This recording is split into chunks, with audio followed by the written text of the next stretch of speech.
In this video, we're going to take a look at a functional Laplace transform of a sinusoidal function.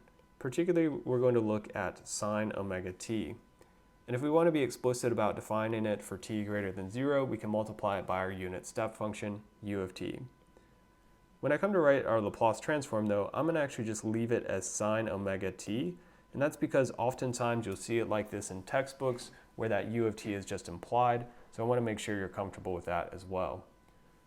Taking a step back, we can ask ourselves, why are we even interested in a Laplace transform of sine? And of course, if you recall from dealing with power systems and three-phase power, all of our current and voltage values are sinusoids. So that's why it's important to be able to take the Laplace transform of these sinusoidal signals. So plugging it into our basic equation, we have it's the integral from 0 to infinity of sine omega t times e to the minus st dt. And so it'd be really helpful if somehow we could do something similar to what we did with the decaying exponential and sort of combine this e to the minus st with this sine function. And so it turns out we can do that if we use something called Euler's identity. And so hopefully Euler's identity is something that you have seen or used before. We're not going to sort of get into a lot of depth as to what it is or why it is, but in general we can say from Euler's identity, e to the j omega t is equal to cosine omega t plus j sine omega t. So we can relate this complex exponential to sinusoidal functions. So using Euler's identity, we can then rewrite this Laplace transform. So we have Laplace transform of sine omega t is equal to the integral from 0 minus to infinity. Now I'm going to replace my sine term with e to the j omega t minus e to the minus j omega t divided by 2j. So you can confirm using Euler's identity if you want that that term in brackets gives us sine omega t. So then we still have our e to the minus st and our dt. So now what we can do is we can take this e to the minus st and we can multiply it through by these two exponential terms in the middle. And then our integral is going to look very similar to what we did with our decaying exponential. So this 1 over 2j is actually just a constant, so we can just pull that out of the integral entirely. And so we have now the integral from 0 minus to infinity of, we have e to the minus the quantity of s minus j omega, all of that times t, minus e to the negative quantity s plus j omega times t, and dt. So again, sort of our goal that we've accomplished now is that these two highlighted terms here are essentially just our decaying exponential. So we're going to treat it the same way. It's just now instead of a, we have this complex number. But in terms of integrating, that's not really going to change anything. So taking that integral, we have our 1 over 2j, which is still just hanging out here out front, our constant.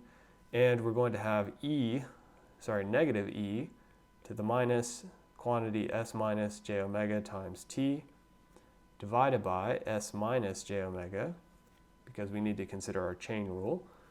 And for the second term, we have e to the minus quantity of s plus j omega times t divided by s plus j omega. And so that is all evaluated between t equals 0 and infinity. And so evaluating at infinity, so let's just keep our 1 over 2j. We don't want to lose that guy. So evaluating these two terms at infinity, we see again we're going to have this e to the negative infinity. So e to the negative infinity. And so that's going to be 1 over e to the infinity. So that's going to be 0 plus 0. So the first two terms are just 0. And then for our second one, so we're going to have minus. And now when we evaluate at 0, what we're going to have is we'll have each of those exponentials will be e to the 0. So that's just going to be 1. So we'll have negative 1 over s minus j omega plus 1 over s plus j omega. So we get something that looks like that. And so of course we can sort of get rid of those zeros. Let's clean this up a little bit. So we have 1 over 2j times 1 minus s minus, 1 divided by s minus j omega. So I'm just factoring through this negative. And then we have minus 1 over s plus j omega. So we can find a common denominator and sort of combine those two terms if we want. And so if we do that, what we have is s plus j omega minus s minus j omega. And the common denominator is just the product of the two. So s minus j omega times s plus j omega. And this is going to simplify. So we'll have 1 over 2j. And the numerator is pretty easy to simplify. We just have the plus j omega plus a minus a negative j omega. So we have 2j omega. And then we see the s terms are canceling out. So we just have that 2j omega in the numerator. For our denominator, we have s squared plus sj omega minus sj omega. That cancels out. And then we have a minus j squared omega squared. But recall that j squared equals -1, so that becomes plus omega squared. So now, of course, our 2j cancels out with this constant term that's been following us around. And finally, we've arrived at our transform pair that our sine of omega t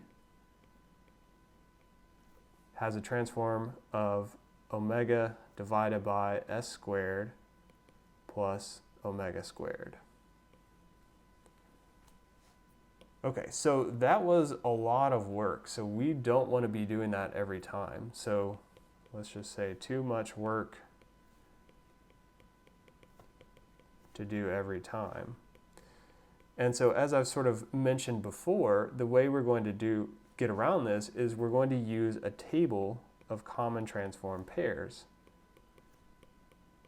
So table of common Laplace transform pairs. And so that's going to make our life a lot easier. So instead of coming back to this basic equation and using this, what we can say is we have sine omega t, we go check the table, and we say, all right, our sine omega t corresponds to omega divided by s squared plus omega. And so that's going to make our life a lot easier.